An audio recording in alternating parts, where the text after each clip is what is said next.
पहाड़ी के वन के बीच बना हुआ बहुत ही सुंदर घर था। मुखिया उस घर की साफ सफाई करवा रहा था। एक व्यक्ति मुखिया की ओर देखकर, इस बार यहाँ रुकने के लिए कौन आ रहा है मुखिया जी? अपने काम पर ध्यान दो देवा, तुम्हें इस बात से क्या मतलब? मुखिया जी, इस घर को बरसों पहले अंग्रेजों ने इस पहाड़ी पर बनवाया था, जो कि अब हमारे गांव में एक गेस्ट हाउस के रूप में बन चुका है। आप भी अच्छी तरह से जानते हैं कि मैं आपसे क्यों पूछ रहा हूँ। क्या आपने उन्हें हमारे गांव की दंत कथाओं के बारे में बता दिया है? नहीं, अभी मैंने उन्हें कुछ नहीं बताया। आज शाम को मैं उन्हें इस बारे में बता दूंगा। मुखिया जी, ध्यान रखिएगा कि उन्हें बताना नहीं है, बल्कि उन्हें सचेत करना है, और इसी में उन सब की भलाई है। इतना बोलकर देवा अपने काम में लग गया और मुखिया के घर के बाहर आकर खड़ा हो गया। तभी एक लग्जरी कार उस घर के सामने आकर रुक गई। उस कार के अंदर से 5 लोग निकलकर बाहर आकर खड़े हो गए। मिस मोना अपने चारों साथियों की ओर देखकर बोली, देखो, मैं यहाँ पर पहले भी आती जाती रही हूँ, तो ये सारा इलाका मेरा जाना पहचाना है, मगर तुम चारों मेरे साथ पहली बार आए हो, इसीलिए यहाँ पर कुछ भी उल्टा सीधा करने की मत सोचना, क्योंकि तुम इस गांव के नियम और परंपराएं नहीं जानते। मिस मोना की बात सुनकर अंशुमन हंसता हुआ बोला, मिस मोना, हम चारों आपके बिजनेस पार्टनर हैं, लेकिन आप तो हमें ऐसे समझा रही हैं जैसे कि आप हमारे क्लास टीचर हो। मिस मोना मुस्कुराती हुई लिली की ओर देखकर बोली, लिली, ये तीनों मेरी बात मानेंगे नहीं, सिर्फ तुम्हारी ही बात मानते हैं ये। तुम जरा इन पर नजर रखना। मिस मोना, अब सारी नसीहतें हमें इस घर के बाहर ही देती रहेंगी या अंदर भी चलेंगी? हाँ मिस मोना, 17 घंटे के ट्रैवल ने हमारी कमर तोड़ कर रख दिया है। तभी मुखिया तेज कदमों से चलता हुआ उन सब के पास आकर, आप लोग बाहर क्यों खड़े हैं? अंदर आइए ना। आपके कहने के मुताबिक मैंने इस घर की पूरी साफ सफाई करवा दी है। मुखिया की बात सुनकर वो सभी लोग घर के अंदर चले गए। मिस मोना मुखिया की ओर देखकर बोली, हमारे चाय के बागान के क्या हाल है मुखिया जी? हमेशा की तरह सही है मोना जी। ये सब तुम्हारी मेहनत का नतीजा है मुखिया जी। अगर तुम नहीं होते तो शायद मैं इस बिजनेस को हैंडल नहीं कर पाती। आप तो हमारी पहाड़ी इलाकों की दंत कथाओं से वाकिफ हैं, लेकिन आपके ये पार्टनर पहली बार आए हैं, तो कृपया इन्हें बता दीजिएगा कि शाम के समय ये पहाड़ों में ना घूमे, यही इनके लिए बेहतर रहेगा। इतना कहकर मुखिया घर से बाहर चला गया। मुखिया के जाने के बाद मिस मोना की आंख लग गई। वो सोफे पर ही सो गईं। खाने के बाद राज और अंशुमन टहलते हुए बहुत दूर तक निकल आए थे। मुझे लगता है हम दोनों टहलते हुए काफी दूर तक निकल आए हैं। सही कहा यार, पहाड़ों में घूमने का यही फायदा होता है कि वक्त और दूरी का पता ही नहीं चलता। अचानक उन दोनों के कानों में किसी लड़की के गुनगुनाने का स्वर टकराया। इतने मधुर स्वर को सुनकर वो दोनों उस लड़की की आवाज में खो गए। इतनी मधुर आवाज में ये कौन गुनगुना रही है? तुमने शायद ठीक से गौर नहीं किया। उसकी आवाज में एक उदासी है। हमें जाकर देखना चाहिए। अंशुमन और राज आवाज की दिशा की ओर बढ़ गए। कुछ ही देर में वो दोनों एक पेड़ के नीचे आकर खड़े हुए। वहाँ पर एक 14 वर्षीय गांव की एक सुंदर सी लड़की थी। वही लड़की अपनी मधुर आवाज में गीत गुनगुना रही थी। कौन हो तुम? तुम्हारी आवाज तो बहुत ही सुरीली है। मैंने शहर में बहुत सारे गायकों के गीत सुने हैं, लेकिन यकीन मानो इतनी मधुर आवाज मैंने कभी नहीं सुनी। और तुम्हारी आवाज में ये उदासी कैसी है? अंशुमन की बात सुनकर वो लड़की उन दोनों को बहुत गौर से देखने लगी। उसके घूरने का अंदाज उन दोनों को बहुत ही अजीब सा लगा। अंशुमन राज की ओर देखकर बोला, ये हम दोनों को ऐसे क्यों घूर रही है? अंशुमन ने इतना कहा ही था कि अचानक वहाँ पर बहुत तेज हवाएं चलने लगी। कुछ ही पलों में उन दोनों के सामने एक बेहद भयानक दिखने वाली कंकाल नुमा लड़की अपनी लाल लाल आंखों से उन दोनों को खा जाने वाली नजरों से देख रही थी। अपनी जान बचाकर भागो राज, ये तो कोई खौफनाक डायन लगती है।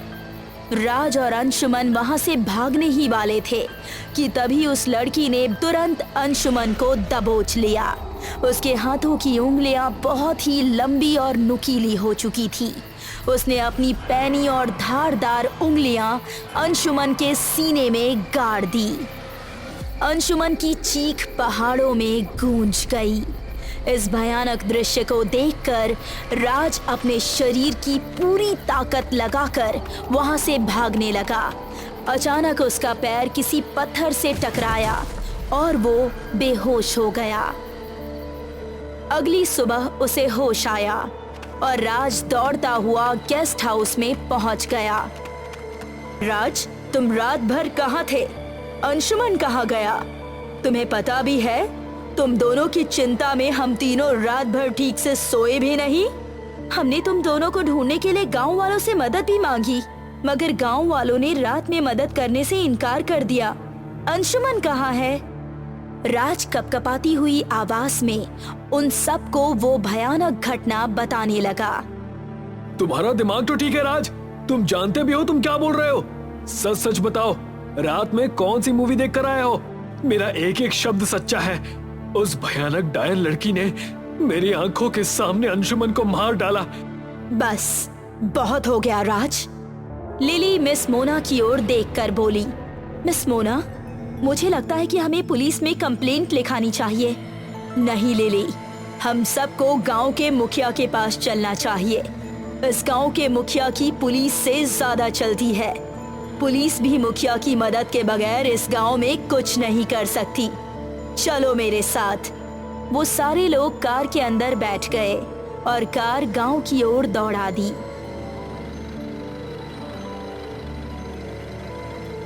दरअसल इस पहाड़ी गांव में बरसों से चली आ रही कुछ दंत कथाएं हैं। कैसी दंत कथाएं?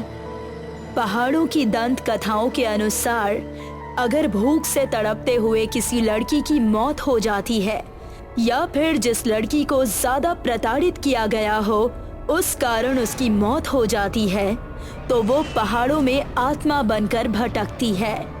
अजीब बात ये भी है कि कहा जाता है कि कोई इन पहाड़ों पर एक बच्ची का रूप धारण करके गीत गुनगुनाती रहती है।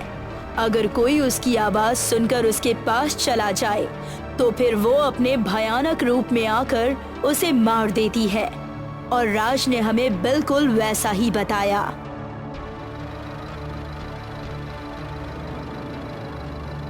वो मुखिया के घर के बाहर खड़े हुए थे। आप सबके चेहरे पर ये परेशानी कैसी? सब कुछ ठीक तो है ना? तभी मुखिया के घर पर दौड़ता हुआ देवा आ गया और घबराता हुआ मुखिया की ओर देखकर बोला, मुखिया जी, हमारे गांव के कुछ व्यक्तियों को जंगल में बड़ी ही भयानक अवस्था में एक लाश मिली है। लाश की हालत देखकर लगता है कि उसे अचेरी ने मारा है। देवा की बात सुनकर मुखिया की आंखों में डर के साए लहराने लगे और वो डर भरी नजरों से मिस मोना की ओर देखने लगा। मिस मोना घबराते हुए बोली, कल रात अंशुमन और राज खाने के बाद बाहर चले गए थे और रात भर नहीं आए। सुबह राज ने आकर बताया कि एक बहुत खतरनाक दिखने वाली डायन ने अंशुमन को मार दिया। मुझे तो अब वाकई डर लगने लगा है मुखिया जी, कहीं वो लाश अंशुमन की तो नहीं। मुखिया के बोलने से पहले ही देवा चीखते हुए बोला, ये सब, इसका मतलब इसने और इसके दोस्त ने अचेरी के गुनगुनाने की आवाज सुनी थी। एक तो मर चुका है, इसकी मौत भी पक्की है। इससे पहले कि अचेरी इन दोनों को सीढ़ी बनाकर हमारे गांव में कदम रखते, हमें स्वयं ही इसे मार देना चाहिए। बकवास मत करो देव, ये तुम्हारे गांव का कोई आम व्यक्ति नहीं है जिसे तुम लाठी डंडों से पीट पीट कर मार दो। ये सब शहर के लोग हैं। अगर हम में से किसी ने इनका कुछ भी बिगाड़ा तो शहर से पूरा पुलिस फोर्स आ जाएगा इतना बोलकर मुखिया मिस मोना की ओर देखकर बोले, मिस मोना, मैंने आपको चेतावनी दी थी कि अपने नए मेहमानों को हमारे पहाड़ों की दंत कथाओं के बारे में अवगत करा दीजिएगा, लेकिन शायद आपने मेरी बात ठीक से सुनी नहीं। मुखिया जी, मेरी बात का विश्वास कीजिए। मुझे लगा कि ये सिर्फ गांव की पुरानी दादी नानी की कहानियां हैं। तुम शहर वाले इस बात को नहीं समझते और बेवकूफी में अपनी ही मौत को दावत दे देते हो। अचेरी एक बहुत ही भयानक आत्मा होती है। उसकी नजर अगर किसी भी इंसान पर पड़ जाए ना, तो वो उसे जीवित नहीं छोड़ती। मुझे लगता है हमें उस लाश को देखने जाना चाहिए। कम से कम पता तो लगे कि वो लाश अंशुमन की है या किसी और की है। चलो मेरे साथ। कुछ घंटे बाद वो एक पहाड़ी जंगल में खड़े हुए थे। उन सब के सामने अंशुमन की लाश बड़ी ही खराब अवस्था में पड़ी हुई थी और देव आंखें फाड़ फाड़ कर इधर उधर देख रहा था। ओह माय गॉड, ये तो अंशुमन की ही लाश है। कितनी बेदर्दी से इसे मारा गया है। अब मैं इसके परिवार वालों को क्या जवाब दूंगी। मिस मोना ने इतना कहा ही था कि तभी देवा की चीख उन सब के कानों में टकराई।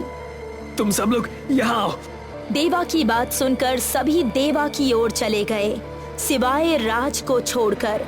उन सब ने देखा कि एक पेड़ पर राज का कटा हुआ सिर लटक रहा था और उसका धड़ झाड़ियों में बड़ी ही खराब अवस्था में पड़ा हुआ था।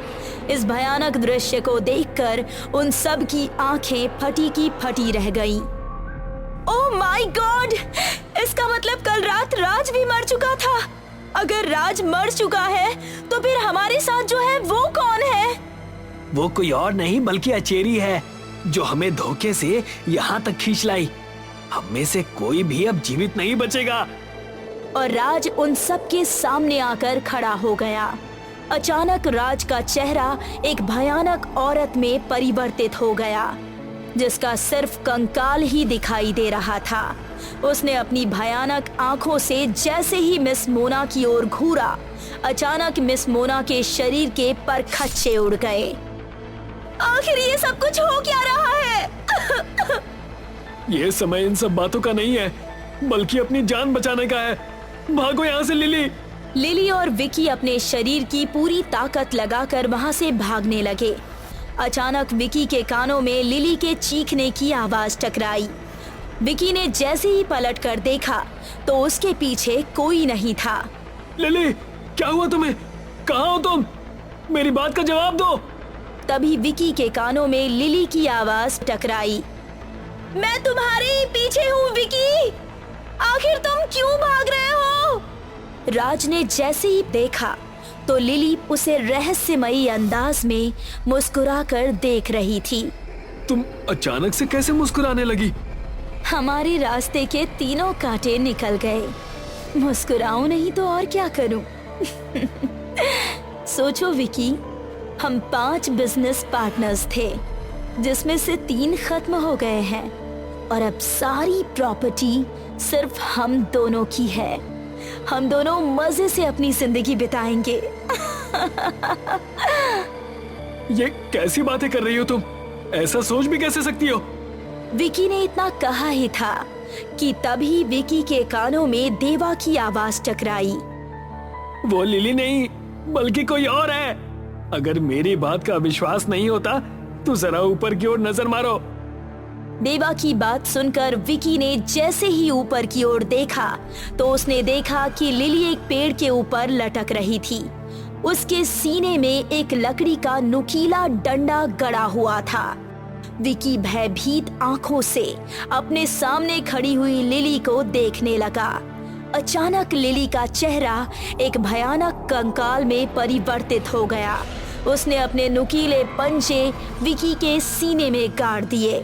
विकी की एक जोरदार चीख फिजा में गूंज गई। मुखिया देवा की ओर देखकर बोला, हम दोनों ने रक्षा कवच पहना हुआ है। शायद इसी वजह से अचेरी हम दोनों पर हमला नहीं कर रही। इससे पहले कि रात हो जाए और इसकी शक्ति 2 गुनी हो जाए, हमें यहाँ से भागना चाहिए। आप सही कह रहे हैं मुखिया जी। देवा और मुखिया दौड़ते हुए वहां से अपने गांव की ओर आ गए। अगले दिन उन चारों के शव जंगल में बड़ी ही खराब अवस्था में मिले। आधी रात का समय था। भयंकर बर्फबारी हो रही थी। सुंदरनगर के वासी अपने अपने घरों में मोटी मोटी रजाइयों में दुबके हुए पड़े थे। सारे शहर की बिजली गुल थी। सुंदरनगर का जंगल रात के समय बड़ा ही भयानक लग रहा था। जंगल की सड़क पर मौत जैसा सन्नाटा पसरा हुआ था। उस सन्नाटे भरी सड़क पर एक कार हल्की गति से चल रही थी। कार के अंदर अभिमन्यु, कार्तिक और तान्या, वो तीनों दोस्त थे। कार अभिमन्यु ड्राइव कर रहा था। अभिमन्यु, तुम्हें कार को ड्राइव करते हुए 2 घंटे से अधिक का समय हो गया है, लेकिन अभी तक हम जंगल से बाहर नहीं निकल पाए। आखिर हम कब तक सुंदरनगर पहुंचेंगे? बकवास मत करो कार्तिक, जंगल जाने का आइडिया भी तुम्हारा ही था। तुम्हारी वजह से ही हम तीनों इस बर्फबारी में फंस चुके हैं। अभिमन्यु, बहस करने के बजाय अगर तुम कार की स्पीड थोड़ी सी तेज कर दोगे ना, तो हम लोग होटल जल्दी पहुंच जाएंगे। तुम्हारा दिमाग तो ठीक है तान्या, तुम जानती भी हो कि तुम क्या कह रही हो। तेज हवाओं के साथ बर्फबारी भी हो रही है। मैं कितनी मुश्किल से ड्राइव कर रहा हूँ तुम्हें अंदाजा भी नहीं है। अगर ऐसी बात है तो कार मैं ड्राइव कर लेता हूँ। ये खतरा मैं नहीं उठा सकता। अरे दिन में भी तुम गाड़ी को इधर उधर ठोक देते हो, और फिर अभी तो रात हो रही है और ऊपर से बर्फबारी भी। अचानक कार झटका देते हुए रुक गई। क्या हुआ अभिमन्यु? तुमने कार क्यों रोक दी? नहीं तान्या, मैंने नहीं रोकी, अपने आप रुक गई। अपने आप रुक गई? कहना क्या चाहते हो तुम? मैं सिर्फ यही कहना चाहता हूँ कि तुम दोनों अपना मुंह 2 मिनट के लिए बंद करोगे प्लीज, ताकि मैं देख सकूं कि प्रॉब्लम क्या है। इतना कहकर अभिमन्यु कार से बाहर निकल गया और कार खोलकर चेक करने लगा। कुछ देर चेक करने के बाद अभिमन्यु कार के अंदर दोबारा बैठ गया। क्या हुआ? वही जिससे डर लग रहा था। लगता है कार किसी मैकेनिक को दिखानी पड़ेगी। और तुम्हें क्या लगता है मैकेनिक हमें कहाँ मिलेगा? यहाँ पर तो सिवाय बड़े बड़े पेड़ पत्तों और बर्फ के अलावा कुछ भी नजर नहीं आ रहा। हमें तो ये भी नहीं पता चल रहा कि सुंदरनगर यहाँ से कितनी दूर है। तो क्या हमें सारी रात इस कार में ही गुजारनी पड़ेगी? यही सोच सोच कर तो मेरा दिमाग खराब हो रहा है। हम रात इस कार में नहीं बिता सकते। ये जंगली इलाका है, बर्फबारी हो रही है, और मैंने सुना है कि यहाँ के जंगली जानवर बहुत खतरनाक हैं। इतना कहकर अभिमन्यु कार से बाहर निकला। अचानक अभिमन्यु की निगाह सामने बनी एक बहुत बड़ी और पुरानी हवेली पर पड़ी। हवेली को देखकर अभिमन्यु कार के अंदर झांकते हुए बोला, टेंशन मत लो दोस्तों, हमें रात गुजारने के लिए ठिकाना मिल गया। तान्या और कार्तिक कार के बाहर निकल आए। तान्या सामने बनी पुरानी हवेली को बहुत गौर से देखती हुई बोली, ये तो बहुत पुरानी बनी हुई हवेली लगती है। मुझे नहीं लगता यहाँ कोई रहता होगा। क्या फर्क पड़ता है तान्या कि वहाँ कोई रहता हो या ना रहता हो? हमें तो बस रात गुजारनी है। एक काम करते हैं, हम तीनों वहाँ चलते हैं और लकड़ियाँ जलाकर आग जला लेते हैं। वो तीनों अपनी कार को वहीं छोड़कर धीरे धीरे कदमों से उस हवेली की ओर बढ़ गए। अभिमन्यु, कार्तिक और तान्या तीनों कॉलेज के दोस्त थे। वो तीनों एडवेंचर के शौकीन थे। वो तीनों जंगल के काफी अंदर तक निकल गए और फिर रास्ता भटक गए। कुछ देर पैदल चलने के बाद वो तीनों हवेली के सामने खड़े हुए थे। दूर से देखने में तो ये हवेली नजर आती है अभिमन्यु, लेकिन ये तो कोई बहुत पुराना महल मालूम पड़ता है। तुम बिल्कुल सही कह रही हो तान्या, ये कोई हवेली नहीं बल्कि एक महल है जो कि अब खंडहर में बदल चुका है। इस महल के आसपास तो देखो, यहाँ तो मोटी मोटी और लंबी झाड़ियों ने अपना बसेरा बना रखा है। आखिर तुम दोनों को इस बात से क्या फर्क पड़ता है? अरे ये हवेली हो या महल, हमें बस रात गुजारनी है। चलो अंदर चलते हैं, मुझे लगता है अंदर हमें काफी लकड़ी मिल जाएगी। तभी उन तीनों के कानों में झाड़ियों में से किसी के कदमों की सरसराहट की आवाज टकराई। उन तीनों ने देखा कि कोई अजीब सी दिखने वाली औरत उन तीनों के पास ही आ रही थी। उस औरत को देखकर तान्या और कार्तिक को अजीब सा महसूस होने लगा।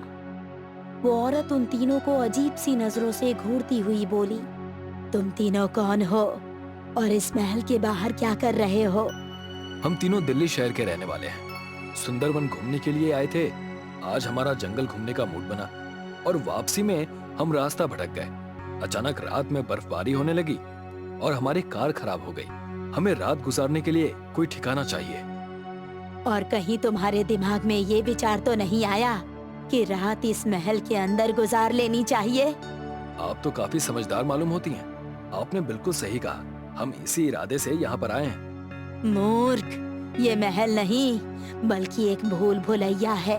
अगर गलती से भी इस महल के अंदर प्रवेश कर गए तो दोबारा इस दुनिया की शक्ल कभी नहीं देख पाओगे। तुम कहना क्या चाहती हो? इस महल में मंजुलिका का राज है। अगर गलती से भी कोई इंसान इस महल के अंदर चला जाता है तो वो कभी जीवित वापस नहीं आता। मंजुलिका उस इंसान की आत्मा तक अपने वश में कर लेती है। क्या बकवास कर रही हो तुम?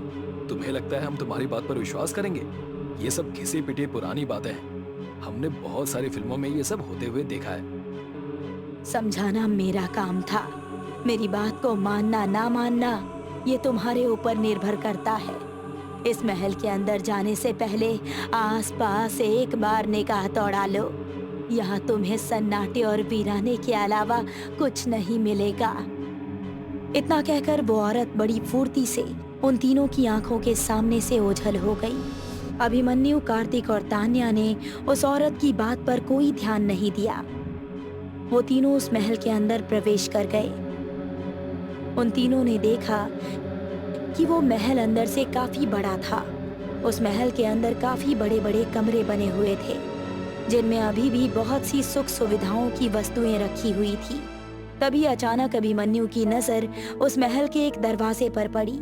उस कमरे के अंदर हल्की हल्की रोशनी आ रही थी। अजीब बात है, सारी हवेली में अंधेरा छाया हुआ है और उस कमरे के अंदर से रोशनी आ रही है, जैसे कि वहां पर कोई मशाल या बहुत सारी मोमबत्तियां जल रही हों। अभिमन्यु, कहीं उस औरत की बात सच ना हो। पागल तो नहीं हो गई? तुमने उस औरत की हालत नहीं देखी? मुझे तो वो कोई पागल औरत लग रही थी। चलो चलकर देखते हैं। हो सकता है कि इस टूटे फूटे महल का ओनर इसी महल में रहता हो। इतना कहकर अभिमन्यु उस कमरे की ओर बढ़ गया। सच तो ये था कि कार्तिक और तान्या अंदर से थोड़े डरे हुए थे। मजबूरी में उन दोनों को भी अभिमन्यु के साथ आगे आना पड़ा। अभिमन्यु बड़ी फुर्ती के साथ उस कमरे के अंदर प्रवेश कर गया, मगर कमरे का दृश्य देखकर अभिमन्यु की आंखें हैरत से फटी की फटी रह गई। उसने देखा कि एक महिला बहुत महंगी साड़ी पहनी हुई एक सोफे पर आंखें बंद किए हुए बैठी थी। उसके आसपास बहुत महंगे महंगे कैंडल स्टैंड रखे हुए थे। अचानक उस सुंदर महिला ने अपनी आंखें खोल ली। वो कार्तिक, अभिमन्यु और तान्या की ओर देखकर रहस्यमयी मुस्कान के साथ बोली, तुम तीनों कौन हो? सवाल ये नहीं है कि हम तीनों कौन हैं, सवाल ये है कि तुम कौन हो और इस महल में अकेली क्या कर रही हो?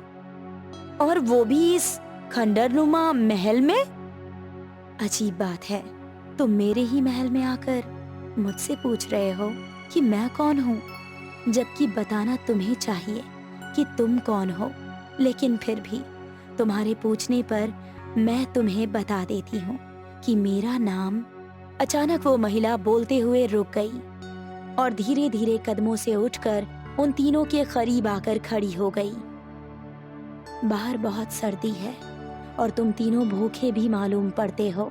सामने आतिशदान में जो लकड़ियां रखी हुई हैं, उन्हें जला लो और अपने शरीर को गर्म कर लो। उसके बाद आराम से बैठकर एक दूसरे के बारे में पूछताछ कर लेंगे। मैं अभी आती हूँ। इतना बोलकर वो महिला कमरे से बाहर निकल गई कि अब उन तीनों को बहुत ज्यादा ठंड लग रही थी। अभिमन्यु ने आतिशदान में रखी हुई लकड़ियां जला दी और वो तीनों आतिशदान के करीब बैठकर आग सेकने लगे। अचानक वो सुंदर महिला कमरे के अंदर अपने हाथ में एक सुंदर ट्रे पकड़े हुए उन तीनों के सामने खड़ी हो गई। ये लो, मैंने ये कॉफी तुम तीनों के लिए बनाई है। इसे पीकर तुम तीनों को काफी आराम मिल जाएगा। अभिमन्यु, तान्या और कार्तिक ने ट्रे में से एक एक कप उठा लिया अभिमन्यु ने जैसे ही कॉफी का एक सिप लिया, एक भयंकर बदबू उसके नाक से टकराई। उसे तेजी से उल्टी आ गई। अभिमन्यु कप फेंकते हुए उस औरत की ओर देखकर बोला, ये क्या है? ये किस तरह की कॉफी है? इसमें से तो बहुत तेज बदबू आ रही है। बिल्कुल सही कह रहे हो अभिमन्यु। ये कॉफी नहीं है अभिमन्यु, ये कुछ और ही है। ऐसा लग रहा है जैसे ये किसी का खून है। तुम तीनों में से सबसे समझदार ये लड़का है। इसने बिल्कुल सही कहा। तुम्हारे कप में कॉफी नहीं बल्कि गर्म खून था, मगर वो ताजा खून नहीं था कि बरसों बाद इस महल में इंसान आए हैं। पिछली बार 10 वर्ष पहले कुछ इंसान आए थे। उनका खून मैंने मेहमानों के लिए बड़ा संभाल कर रखा था। उस महिला की बात सुनकर उन तीनों के शरीर के रोंगटे खड़े हो गए। कौन हो तुम? मंजुलिका, क्या तुम्हें बाहर उस पागल औरत ने नहीं बताया कि इस महल के अंदर जो भी आता है वो जीवित वापस नहीं जाता? इतना बोलते ही उस सुंदर महिला का चेहरा एक भयानक महिला में परिवर्तित हो गया। उसकी आंखें रक्त की तरह लाल हो गईं और उसका चेहरा बुरी तरह से काला पड़ गया। उसके लंबे बाल कटीली झाड़ियों में परिवर्तित हो गए। बाहर वो औरत सही कह रही थी दोस्तों, यहाँ से भागो। अभिमन्यु ने इतना कहा ही था कि अचानक अभिमन्यु का शरीर 10 फीट ऊंचा उछल गया और उसका शरीर पूरी ताकत से सर के बल नीचे गिरा। अभिमन्यु ने एक चीख के साथ वहीं पर दम तोड़ दिया। ये क्या किया तुमने? तुम्हें दिखाई नहीं दिया? तुम्हारा दोस्त अब संसार से मुक्त हो चुका है। अब तुम सबकी बारी है। मैं तुम्हारे हाथ जोड़ती हूँ, मुझे यहाँ से जाने दो। आखिर हमने तुम्हारा क्या बिगाड़ा है? तुम इंसान हमेशा मेरी तन्हाई में दखल देने के लिए यहाँ चले आते हो। इतना बोलकर उस भयानक औरत ने तानिया का गला कसकर पकड़ लिया। देखते ही देखते तानिया का चेहरा ऐसा हो गया जैसे कि उसके मरे हुए वर्षों बीत चुके हो। मंजुलिका ने तानिया के शरीर में ही तानिया का गला छोड़ दिया। अगले ही पल तानिया का शरीर एक कंकाल में परिवर्तित हो गया। कार्तिक चीखता हुआ वहाँ से बाहर की ओर भागा। मूर्ख इंसान, तुम चाहकर भी यहाँ से भाग नहीं सकते। मंजुलिका के महल में जो भी आता है फिर इस महल से कभी वापस नहीं जाता है। कार्तिक दौड़ते हुए उस महल के दरवाजे तक आ गया। उसने देखा कि बाहर वही औरत खड़ी हुई उसे दया भरी नजरों से देख रही थी। कार्तिक ने जैसे ही अपना पैर महल के बाहर निकालने के लिए रखा, अचानक वो 10 फीट ऊंचा उठता हुआ पीछे की ओर गिर गया। मैंने तुम तीनों को समझाया था कि तुम चाहकर भी इस महल से बाहर नहीं निकल सकते। मुझे बचा लो, मेरे दोनों दोस्तों को उसने मार दिया। नामुमकिन है। मंजुलिका का दायरा सिर्फ इस महल के अंदर ही बंधा हुआ है। काश कि तुम तीनों दोस्त इस महल के अंदर नहीं आते। अब कुछ नहीं हो सकता। तुम कौन हो? तुम्हें इस महल के बारे में इतना कुछ कैसे पता? बरसों पहले मेरा बेटा इसी हवेली के अंदर गया था, आज तक वापस नहीं आया।